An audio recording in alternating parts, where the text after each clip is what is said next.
Okey, kita sambung yang tadi tu. Tadi terputus, kita ambil sekerat-sekerat. Terputus. Lepas tu kita sambung balik bab syirik jali tu. Syirik jali artinya syirik yang terang-terang. Yang kebanyakan orang dia pun tak tahu syirik yang terang-terang. Dia pun tak tahu barzakun ataupun tembok-tembok yang mendinding dia daripada sampai pada Allah Ta'ala. Dia pun tak tahu barzakun. Di hari ini manusia semua beranggapan barzah tu di lain tempat, di tempat lain ataupun di dalam kubur tu. Ni masalah besar lah tuan-tuan dan puan-puan. Barzah tu di sana, masalah besar. Bukan kata orang-orang awam saja kata. Sampailah Tok Guru yang duk mengajar di masjid-masjid di surau-surau pun kata benda yang sama. Jadi kita pun jadi heran, kita duk fikir-fikir tengok tak mana lah orang-orang ni semua terlepas pandang, tersalah tafsir, terlepas pandang, sehingga membawa mereka ni dengan pengetahuan ni ke arah tempat yang salah, pergi letak yang salah, lepas tu mengajak orang pula lagi dengan benda-benda yang salah ni. Masya Allah, tak tahu nak buat macam mana kita pun. Okey, jadi syirik bila kita tak tahu status kita nak menyerah lagu mana, perlukah menyerah? Di hari ni orang kata naik saksi, orang tak duduk tok makninah sat, duduk fikir sat naik saksi apa orang tak fikir. Jadi min bantai semacam saja bahawasanya aku naik saksi tiada Tuhan melainkan Allah, macam tu saja. Lepas tu tambah lagi pula bahawasanya aku naik saksi tiada Tuhan yang sebenar-benar disembah melainkan Allah, pi tambah lagi pula, jadi lagi mengarut. Lepas tu ambil angkat nama Nabi Muhammad tu pi letak dalam kalimah Rasul. Tu Nabi Muhammad bin Abdullah tu lah. Dia anda wa asyhadu anna Muhammadan Rasulullah, makin berat, makin mengarut Jadi di hari ini kebanyakan, maaf cakap kena kata juga, kebanyakan manusia-manusia yang mengaku Islam tapi mengucap dua kalimah syahadah, mengucap dalam keadaan rosak dan mereka tak tahu. Dan ucapan-ucapan yang telah diungkap oleh setiap individu tu tidak boleh membantu orang-orang ni daripada buang syirik. Dia pun tak tahu. Dia pun ingat syirik ni apa benda agak mudah dibuang. Tapi kuil tu kira buang syirik lah tu. Tak percaya pada tukang-tukang tilik, yang tu lah buang syirik lah. Tera-tera tu saja. Tidak berharap kepada rezeki selain daripada Allah Ta'ala. Tera tu saja. Yang dia tahu, tera tu saja. Lebih jauh lagi, lebih dalam lagi, lebih halus lagi, dia tak mau ambil tahu. Jadi duduk dalam keadaan rosak. Maaf cakap, kita kena kata. Okey, tak apa, kita sambung balik bab syirik yang terang-terang ni.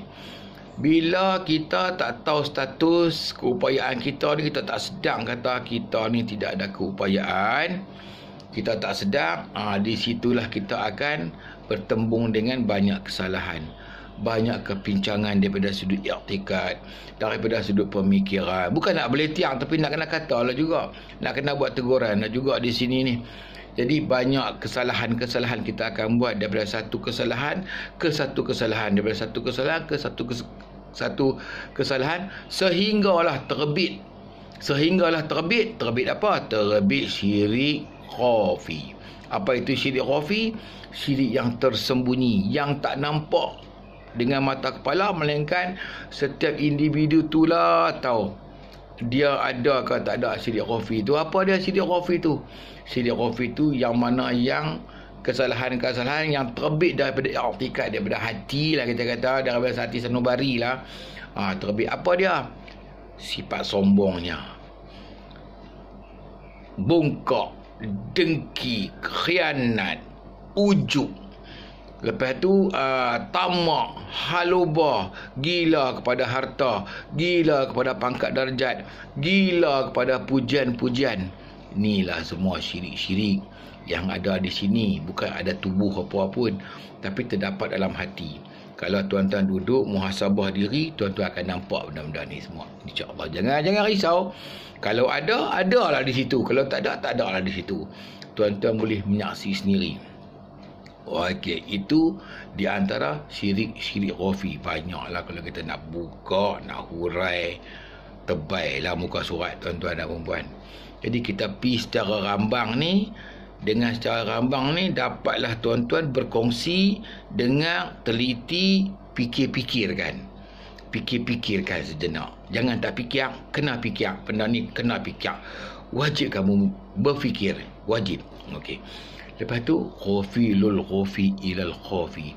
Syirik-syirik yang tersembunyi lagi tersembunyi. Dia adalah tersembunyi. Di dalam tersembunyi itu tersembunyi lagi. Sehingga setiap individu sampai tak sedar punya halus dia. Terlintas di hakai, terlintas di hati. Jaga dia boleh pergi sampai begitu jauh. Dia terlintas, terasa aku buat, terasa aku punya. Terlintas saja kita yang buat, kenalah tu. Masalah lah kita. Macam tu tuan-tuan dan puan, punya halus. Kita kena mempelajari, wajib mempelajari syirik ni tuan-tuan dan puan. Khafilul khafi ilal khafi. Dalam Quran pun Allah Ta'ala dah sebut, ada buat kiasan-kiasan tentang syirik ni. Hatta dalam kitab-kitab muktabar daripada karangan-karangan imam-imam yang muktabar pun ada nyatakan dalam kitab-kitab tu tentang syirik-syirik ni. Jangan kata mereka tak habaq. Mereka habaq kat kita. Cuma kita malas nak baca, kita kata tak ada. Kita kata tak tahu, tak malas duduk. Kita yang malas nak baca, kesalahan kita. Terimalah. Jadi ulama-ulama kata, contohnya dalam satu kitab Ihya Ulumuddin karangan Imam Al-Ghazali radhiyallahu an, bunyi dia macam ni. Imam Ghazali buat satu kiasan. Kiasan dengan sebuah gua yang kelam. Di dalam gua yang kelam itu terdapat batu hitam. Okey. Dahlah gua kelam, batu pula warna hitam. Di atas batu hitam tu terdapat semut hitam. Nak tengok apa ni? Nak tengok apa ni? Semua duk hitam ni, nak tengok apa? Okey. Di atas batu hitam tu terdapat semut hitam, terdapat tapak kaki. Ini abang terus ni. Hari tu tanya saja. Yang mana yang syirik sangat tu. Hari ni abang terus. Terdapat tapak kaki. Ada tak tapak kaki tu? Ada tak ada tapak kaki semut tu? Semut duk bergerak, semut hitam duk bergerak atas batu hitam. Tapak kaki tu ada tak ada? Begitulah. Diisyarat, dikiaskan kepada kita. Tapak kaki tu, tuan-tuan fikir elok-elok. Jadi tapak demi tapak daripada semut yang melata di atas batu hitam tu ada ke tak ada? Ada. Ambil kias, cubalah sedaya upaya kias kepada diri setiap individu. Boleh tahu, boleh nampak. Okey, itu ya khafilul khafi ilal khafi. Halus tuan-tuan dan puan. Halus maha tersembunyi pula. Kita nak kena mempelajari, kita nak kena memperhalusi ilmu-ilmu syirik ni. InsyaAllah kita kalau niat nak pergi ke Allah Ta'ala, nak hapus puang syirik, Allah Ta'ala akan mengutus Jibril, akan tunjuk jalan kepada kita. Akan tunjuk jalan. Yakinlah tuan-tuan, percayalah. Allah Ta'ala akan menunjuk jalan seluas-luasnya. Kalau setiap individu yang nak pergi kepada Allah Ta'ala dengan tiada syirik. InsyaAllah boleh. Ada lagi satu tuan-tuan dan puan. Ada lagi dua. Kita baca lagi satu. Okey. Khafilul khafi ma'al khafi. Syirik yang tersembunyi memang tersembunyi, tapi terang-terang. Dia cukup tersembunyi tapi terang-terang. Jaga baik-baik. Bukan tersembunyi lagi tersembunyi.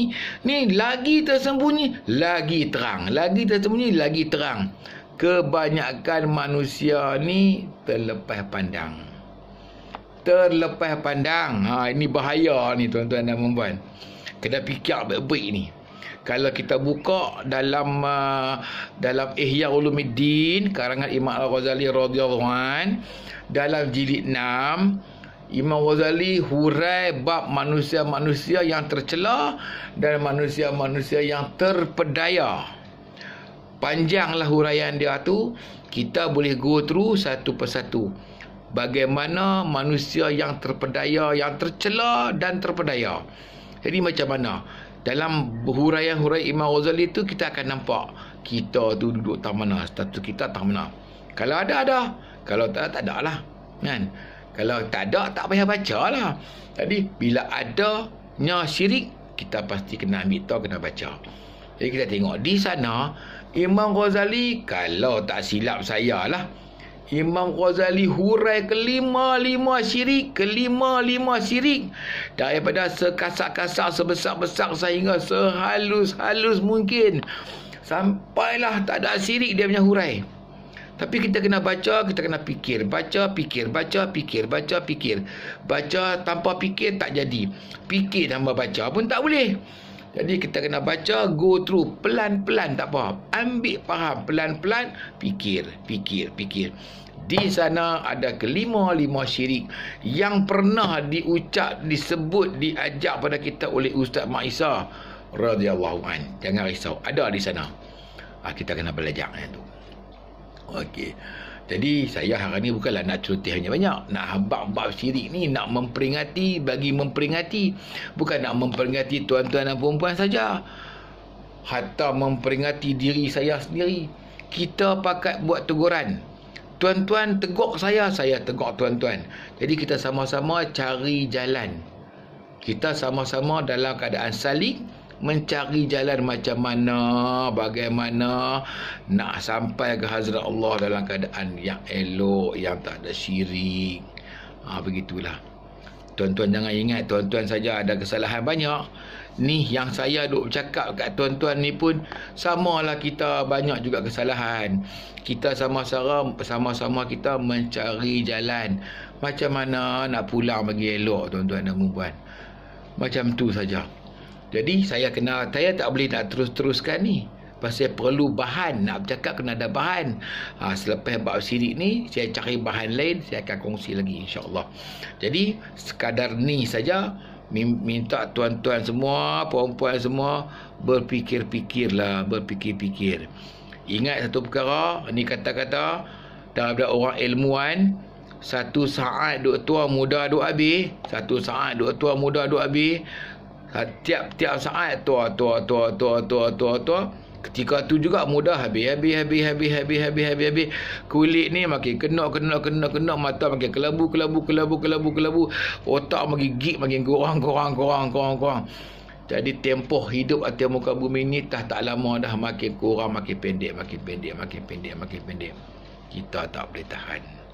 Jadi selagi boleh duduk cakap, boleh duduk dengar, jadi boleh duduk belajar, rebutlah peluang ni tuan-tuan dan perempuan. Jangan lepas. InsyaAllah tuan-tuan semua akan berjaya, InsyaAllah. Jadi sekadar ni sajalah tausiah-tausiah pendek daripada saya, sehingga bertemu di lain kesempatan InsyaAllah ta'ala.